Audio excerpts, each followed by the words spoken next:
Hey everybody, thanks for taking a couple minutes to check out my channel. It is March the 1st. Our land trapping has been over for about 10 or 11 days or so. We can still set some beaver traps, and I'm hoping to do some of that with my brother pretty soon. But if you come to my channel all the time for the catch videos and the time out in the line, just fair warning, there's none of that in this video. I'm just going to be doing a quick recap of my season, and then I'm just going to talk about some of the takeaways that I've had from my trapping experience this season and the whole way through my trapping years that I've done so far. So first of all, for the recap of my season, it started and ended about the same. Started slow and ended slow.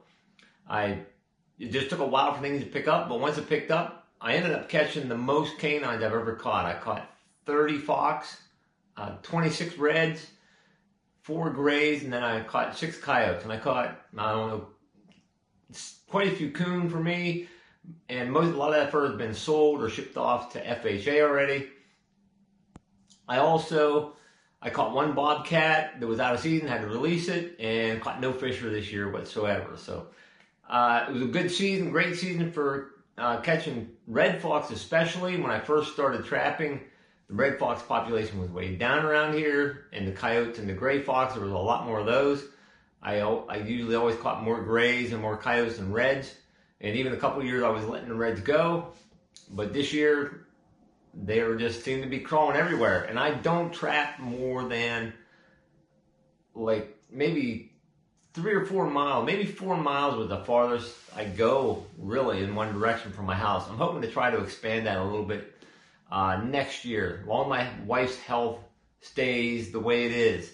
I mean, if you watch my channel enough, my wife has been in a wheelchair for 15 to 20 years probably, but she has some medical issues that crop up, and it happened toward the end of the season. I literally had to run out a morning and just set everything off and pull on my traps, and just got cut short. And that's the way it is, I mean, we get the cards we're dealt with and we deal with them, So, but I got to trap quite a bit this season, and I had a blast and had a good time, and I still might get to trap some beavers. So that was, I had a truly blessed season this year, and got to thank the Lord for that. So that's good. I'm going to talk about some of the takeaways. My first takeaway is something I've learned through, I think I've been trapping for 7 years now. And I guess my first takeaway is I wish I would have started sooner. But I've been trapping for 7 years, and hands down, the absolute most important thing, more important than what traps you have, what lures you have, what baits you have, what yarns you have, what type of sets you make, is location. I mean, the location trumps everything. I don't care what anybody says. You can have the best lure, the best traps, and everything, and you make a perfect set, but if you do it in the middle of a Walmart parking lot, you probably ain't catching nothing, except maybe a possum, I don't know. But when you talk about location, I think of 2 big things. One is just like a broader geographic sense.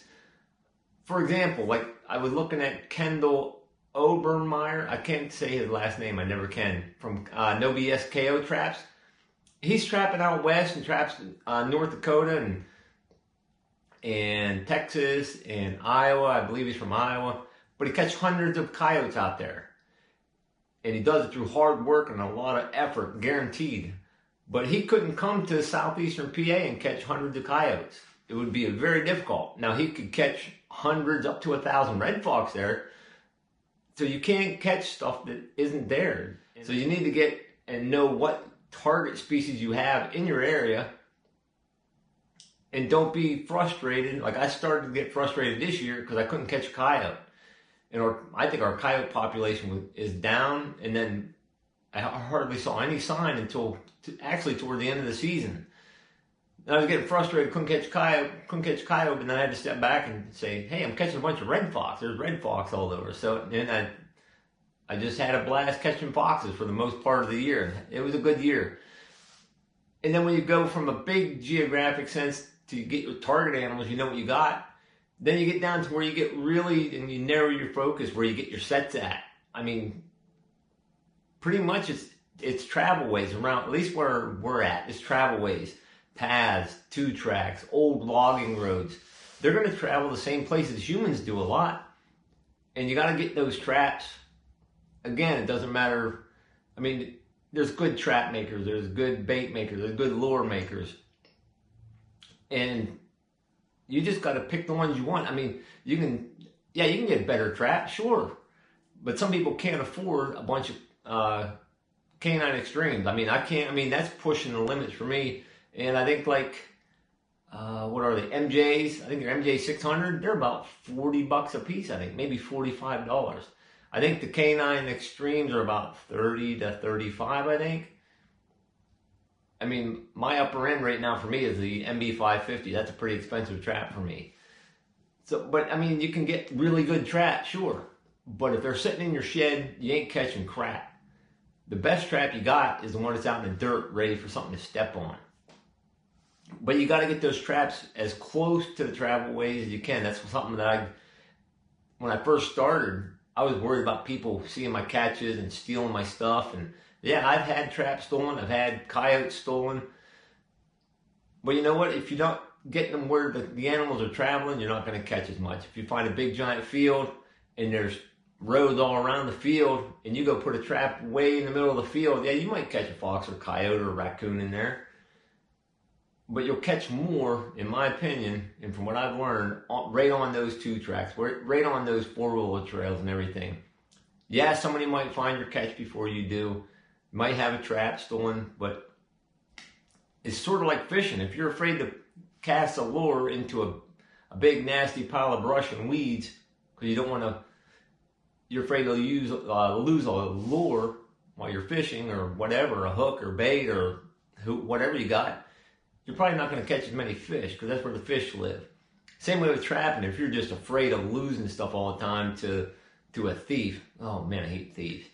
If you're afraid of losing traps to them and then you don't set the really good travel ways, you're not going to catch as much. And I've learned that. And so that's my big spiel on the best lesson you can learn for trapping is location. First, in a big geographic sense, what do you got to catch? And then get those locations narrowed down as tight as possible and get those traps right under their noses so they don't have to search for your sets. Get them right where they're at. Okay, now I'm going to get to some other stuff. I'm going to talk a little bit about cables, connectors, and cameras. First, I'll talk about some cables. I've said this in my videos. If you haven't watched my videos, I love for coyotes 1x19 cable. Now this cable, this coyote had this breakaway device. I believe this is a 285-pound breakaway device. Hopefully that's in focus or in view for you. This guy stretched this enough, but fortunately when they're around their neck, it's really hard for them to back that off that much. But he stretched it enough that would pop off of there. But I still caught this coyote, and I've been switching these over to I think 350 pound is our limit here. And they're nice, short, little chunky breakaways. I'm switching those all over. I catch them with the bent over washers. I've caught them with the micro locks. This year with my cable restraints, I try to do way less blocking because when you're setting cable restraints or even blind sets, you're trying to set these things up in the path of least resistance in fields and brush and stuff. Some of the years I was trying to bottleneck them in so much, I was causing resistance in the path of least resistance. When I blocked them in heavily, when the snow came, I noticed absolute refusals at the cable. I would see tracks coming up to the cable. They would either stop and jump over, stop and go around, or stop and turn around and go the other direction. They just refused to go down the trail. And I think I was causing resistance. And now this year, with the less blocking I used, I did notice tracks going right by my cables. I would either miss, they would either go under, over, through, or beside it, but they didn't come up and just stop and jump over, or come up and stop and turn around or something. They just naturally either ducked under it, or maybe just stepped through, like a fox stepped through a coyote cable. I've had that happen, I think, a lot, either going under it or through it, or maybe their nose just brushed on the side of it and knocked it out of the way. At least they traveled down the path and were comfortable with that trail. And I may have caught them on another day. Who knows? I mean, they might have went by and missed one day and come back a couple days later and I caught them. the less blocking is a more effective way to do it. At least I'm going to stick with that for a while and see how it goes. And now this cable, this 1x19 cable, this coyote was in there for a while. You can see it's all gnarly. He only broke one strand. Now Jakey Crack, I'll try to put links to a couple of these videos down below. Jakey Crack, he had one chew through a 1x19 cable. Which, this thing is chewed up a lot, and he only got through one strand. I don't know what country his cable came from. This is from South Korea. I just did research. I've never bought anything but Korean-made 1x19 cable for the coyote cables. And this seems to be really tough. I haven't had one. I think I had one break 2 strands this year, maybe. Is the most I've seen. All right, I'm going to talk about some connectors. Now, this is where I started using a lot of split rings. And there's 2 guys I watch on YouTube that had issues with these. And one is Trapping with Jinx. And another guy is Bonehead Trapping. I started watching this channel this year. He's another PA guy. I believe he's in southwestern PA. I get some guys mixed up sometime. But they've had these fail on them. And I've never had an issue with these. They had these things open up on them. And if you check out Bonehead Trapping, I'm really going to try to leave a link to this video.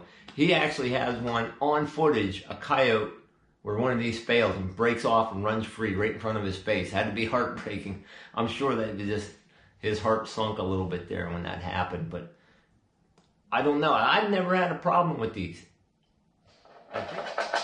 Another thing I want to talk about is my experience with cameras. First, this is my experience. I don't have high-end cameras. I don't have Reconics or anything like that.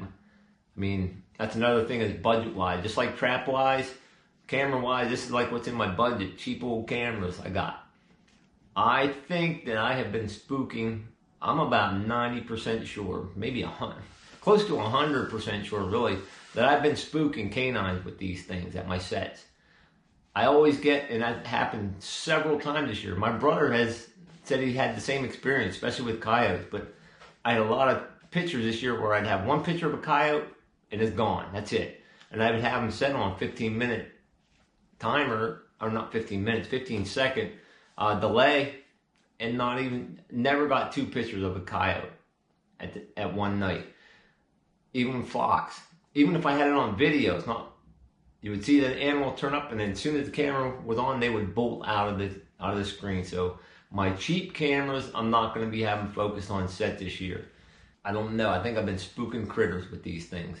If you have good luck with them, hats off to you. But I'm pretty sure I'm done with these unless I get my hand, like I said, unless I get my hands on some really good ones. So, and that's about it for this season. I'm going to hopefully have a couple episodes of beaver trapping coming up.